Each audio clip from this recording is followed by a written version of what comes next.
Hi hello welcome to best of the day. మరి ఈరోజు best of the డేలో కొత్త విశేషాలతో పాటు కొన్ని ఆసక్తికరమైన నిజాలు మరియు చరిత్రలో ఈరోజు జరిగిన ముఖ్య సంఘటనల గురించి తెలుసుకుందాం. Let's start the programme.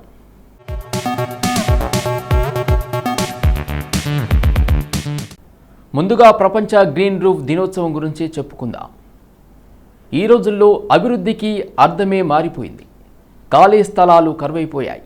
విస్తరిస్తున్న పట్టణీకరణ కారణంగా ప్రపంచ ధనం నశించి ఆ స్థానంలో పెద్ద భవంతులు వెలుస్తున్నాయి. నగరాలు కాంక్రీట్ జంగల్లా మారిపోతున్నాయి. అయితే ఇలాంటి ఆందోళన నుండి ఒక గొప్ప ఆలోచన పురుడు పోసుకుంది. అదే గ్రీన్ రూఫ్. దీనినే లివింగ్ రూఫ్ అని కూడా పిలుస్తారు. ఈ రూఫ్ కారణంగా ప్రపంచవ్యాప్తంగా పట్టణాలు, నగరాలు మళ్ళీ ఆకుపచ్చగా మారుతున్నాయి. ఇంతకీ ఏమిటి ఈ గ్రీన్ రూఫ్ అనుకుంటున్నారా?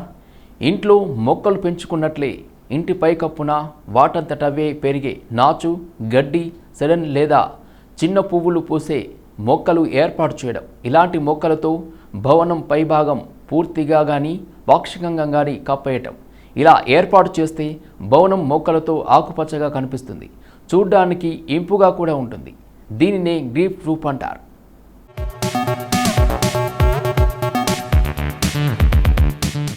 ఇప్పుడు ప్రపంచంలోని చాలా పట్టణాల్లో గ్రీన్ రూఫ్లను ఏర్పాటు చేసుకుంటున్నారు. కొన్ని దేశాల్లో అయితే అక్కడి ప్రభుత్వాలు గ్రీన్ రూఫ్ల ఏర్పాట్లను తప్పనిసరిగా చేశాయి. గ్రీన్ రూఫ్ ఏర్పాటు హామీలపైనే భవన నిర్మాణాలకు అనుమతులు మంజూరు చేస్తున్నాయి. ఈ క్రమంలో ఆయా ప్రాంతాల్లో అపార్ట్మెంట్లు, వర్క్ స్పేస్, రిటైల్ స్పేస్ ఇలా జనావాసాలు, వాణిజ్యపరమైన భవనాలు అన్ని గ్రీన్ రూఫ్లతో పచ్చదనం సంతరించుకుంటున్నాయి. తరహా గ్రీన్ రూఫ్ల ఏర్పాట్లపై అవగాహన కల్పించేందుకు జూన్ 6న ప్రపంచ గ్రీన్ రూఫ్ దినోత్సవంగా కూడా నిర్వహిస్తున్నారు. గ్రీన్ రూఫ్ ఉండడం వలన కలిగే ఉపయోగాలు. గ్రీన్ రూఫ్లు భవనానికి అలంకరణగా మారుతాయి. చూడడానికి ఆకర్షణీయంగా కనిపిస్తుంది. వాయు కాలుష్యం, ఇతర కర్బన ఉద్గారాలను తగ్గిస్తాయి. హానికరమైన కాలుష్య కారకాలను గ్రహించి గాలిని స్వచ్ఛంగా మారుస్తాయి.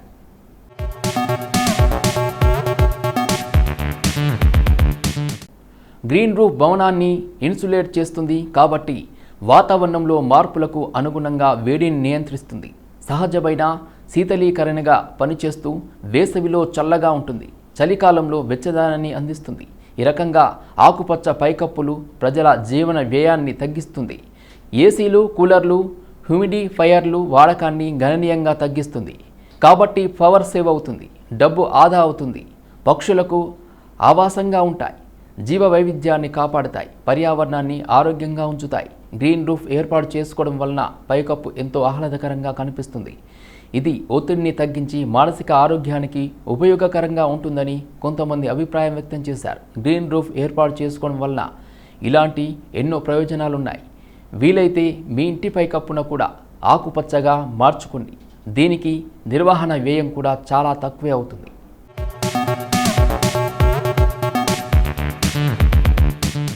మొక్కే కదా అని పీకేసామో మన పీక కోసే వారెవరూ ఉండకపోవచ్చు, కానీ మన పరిసరాల్లోని మొక్కలను పీకి పారేస్తే మన పీక మనమే కోసుకున్నంత పని అవుతుంది.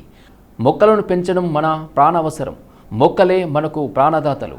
మీ ఇల్లు, ఇంటిల్లిపాది చల్లగా ఉండాలంటే మొక్కలను పెంచాల్సిందే. మొక్కలే లేకుంటే భూమి కూడా మరో నిర్జీవ గ్రహంగా మిగిలిపోతుంది. మొక్కల అవసరాన్ని ఇప్పుడిప్పుడే ప్రభుత్వాలు కూడా గుర్తిస్తున్నాయి. అలాగని మొక్కల పెంపకం ప్రభుత్వాల బాధ్యత మాత్రమే కాదు, మన అందరి బాధ్యత కూడా. ఇది వానాకాలం, మొక్కలు నాటడానికి అనువైన కాలం. ఈ వానాకాలాన్ని ఊరికి కరిగిపోనివ్వకుండా మొక్కవోని దీక్షతో మొక్కలను నాటుదాం. మన వంతుగా పచ్చదనాన్ని పెంచుదాం. ఇళ్లల్లో అందం కోసం, అలంకరణ కోసం తీగలు, పూల మొక్కలు, ముళ్ళ చెట్లు మాత్రమే కాదు, ఆహారం కోసం, ఆరోగ్యం కోసం ఆకుకూరలు, కూరగాయల మొక్కలు, ఔషధ మొక్కలు వంటివి పెంచుకోవడానికి కొద్దిపాటి స్థలం చాలు.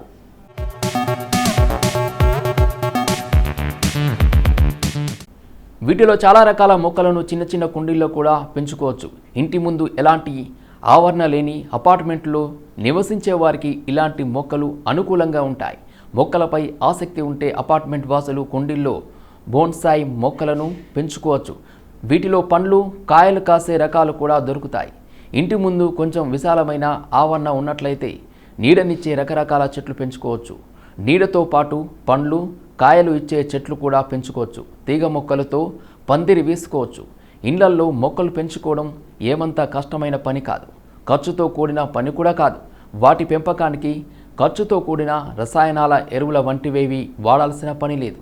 ఇంట్లో వాడి పారేసిన కూరగాయల తొక్కలు, కాఫీ పొడి, టీ పొడినే ఎరువుగా కాస్త తీరిక చేసుకొని మొక్కలను పెంచితే వాటితో వచ్చే ఆనందమే వేరు.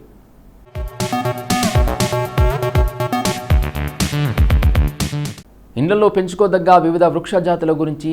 తీగ మొక్కలు తీగ జాతి మొక్కల్లో కొన్ని రకాల అలంకరణ కోసం ఉపయోగపడతాయి. మరికొన్ని రకాల కూరగాయల మొక్కలు కూడా తీగలుగా పెరిగి ఆహార అవసరాలకు ఉపయోగపడతాయి. మల్లె, జాజి, మాలతి, అదేవిధంగా గోకర్ణ, శంఖపుష్పి, అదేవిధంగా lily, money plant, bougainvillea, allamanda creeper, Rangoon creeper, అదేవిధంగా మండేవిల్లా వంటి తీగజాతి మొక్కలను అలంకరణ కోసం ఉపయోగిస్తారు. మనీ ప్లాంట్లోని వివిధ రకాల తీగ మొక్కలకు పూలు పూయవు. అయితే చాలా వరకు తీగ మొక్కలకు అందమైన పూలు పూస్తాయి. తీగ మొక్కలను కుండీల్లో నాటుకొని ఇళ్లల్లో కిటికీలకు పాకేలా పెంచుకోవచ్చు.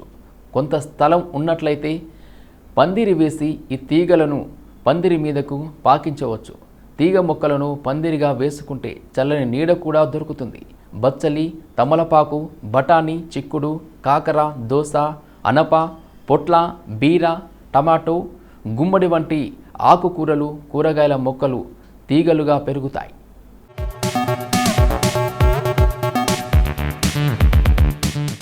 ఇప్పటి వరకు ప్రపంచ గ్రీన్ రూఫ్ దినోత్సవం గురించి మనం తెలియని కొన్ని ఆసక్తికరమైన నిజాలు తెలుసుకుందాం కదా. మరి జూన్ 6వ తేదీన ఒక్కసారి చరిత్రలోకి వెళ్ళి చూస్తే ఎంతోమంది ప్రముఖుల జననాలు జరిగాయి. మరి ఒక్కసారి చరిత్ర పుటల్లోకి వెళ్ళి నేడు జన్మించిన ప్రముఖులు ఎవరో తెలుసుకుందాం రండి.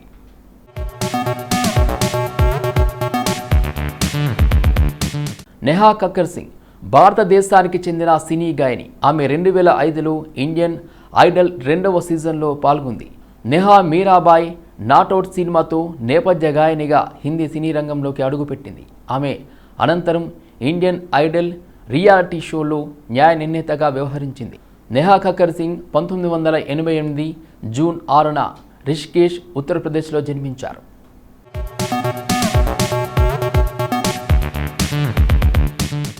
సునీల్ దత్ అసలు పేరు బాలరాజ్ దత్. ఈయన ప్రముఖ భారత సినిమా నటుడు, దర్శకుడు, నిర్మాత, రాజకీయ నాయకుడు. మన్మోహన్ సింగ్ ప్రధానిగా ఉన్న సమయంలో సునీల్ క్రీడా, యువజన వ్యవహారాల శాఖ మంత్రిగా వ్యవహరించారు. ఆయన కొడుకు సంజయ్ దత్ కూడా ప్రముఖ నటుడే. ఆయన కూతురు ప్రియా దత్ మాజీ ఎంపీగా పనిచేశారు. 1968లో భారత ప్రభుత్వం సునీల్ను పద్మశ్రీ అవార్డుతో గౌరవించింది. 1984లో కాంగ్రెస్ పార్టీలో చేరి వాయువ్య ముంబై నియోజకవర్గం నుండి 5 సార్లు ఎంపీగా ఎంపికయ్యారు. సునీల్ దత్ 1930 జూన్ 6న పాకిస్తానీ పంజాబ్లోని ఝేలం మండలంలోని కుర్ద్ గ్రామంలో జన్మించారు.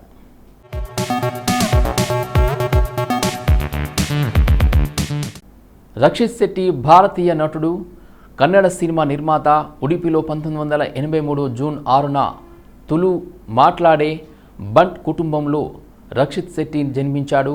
లెట్స్ కిల్ గాంధీ వంటి అనేక విడుదల కాని చిత్రాలలో రక్షిత్ శెట్టి తన కెరీర్ను షార్ట్ ఫిల్మ్ మేకర్గా ప్రారంభించాడు. అరవింద్ కౌశిక్ దర్శకత్వం వహించిన నామ్, ఏరియల్, ఓన్ దినా, తుగ్లక్లతో చలనచిత్రాలలో ప్రవేశించాడు. అయితే సింపుల్ ఆగి ఓన్ లవ్ స్టోరీతో విజయం సాధించాడు. దక్షిణ కన్నడ ప్రాంతాన్ని కన్నడ చలనచిత్ర పరిశ్రమలోకి తీసుకురావడానికి ఆయన ప్రసిద్ధి చెందాడు. సింపుల్ ఆగి ఓన్ లవ్ స్టోరీ విజయం తర్వాత దర్శకుడు, నిర్మాత అయిన సింపుల్ సునీ దక్షిత్ శెట్టి మొదటిగా దర్శకత్వం వహించిన ఉలిదెవరు కందెంటే చిత్రానికి పెట్టుబడి పెట్టేలా చేసింది. ఈ చిత్రం బాక్సాఫీస్ వద్ద ఒక మోస్తారు హిట్ అయినప్పటికీ తర్వాత కల్ట్ ఫాలోయింగ్ పొందింది.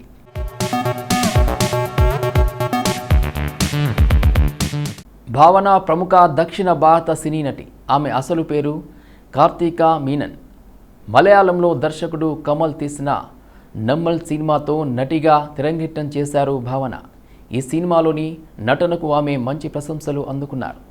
దశాబ్దం పాటు కొనసాగిన ఆమె కెరీర్లో దాదాపు 70 సినిమాల్లో నటించిన భావన 2 కేరళ రాష్ట్ర సినీ పురస్కారాలు అందుకుంది. కేరళలోని త్రిశూల్ జిల్లాలో ఆమె 1986 జూన్ 6న జన్మించింది. ఆమె 16వ ఏట మలయాళ చిత్రం నెమ్మల్తో వెండి తెరకు పరిచయమైంది. ఈ సినిమా సమయంలోనే తన పేరు భావనగా ఆమె మార్చుకుంది. ఈ సినిమా మంచి విజయం సాధించడమే కాక ఆమె నటనకు ప్రశంసలు లభించాయి. ఈ విజయంతో ఆమెకు ఎన్నో సినిమా అవకాశాలు వచ్చాయి. కేరళ రాష్ట్ర స్పెషల్ జ్యూరీ పురస్కారం కూడా అందుకుంది.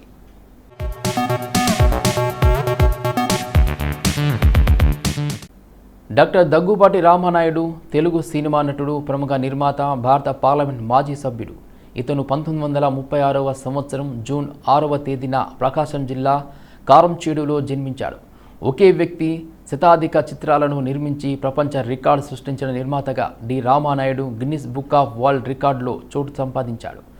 మూవీ మొగల్గా ఈయన్ని అభివర్ణిస్తారు. అంతటితో ఆగకుండా నేటికి నిర్మాతగా ఆయన కొనసాగుతూ వర్ధమాన నిర్మాతలకు స్ఫూర్తిగా నిలిచాడాయన. అంతేగాక తన సంపాదనలో ప్రధాన భాగం సినిమా రంగానికే వెచ్చిస్తూ స్టూడియో, ల్యాబ్, రికార్డింగ్ సదుపాయాలు, డిస్ట్రిబ్యూషన్, ఎగ్జిబిషన్, పోస్టర్స్, ప్రింటింగ్, అదేవిధంగా గ్రాఫిక్ యూనిట్తో సహా సినిమా రంగానికి సంబంధించిన అన్ని సదుపాయాలను సమకూర్చడంతో పాటు పార్లమెంట్ సభ్యుడిగాను రాణించాడు.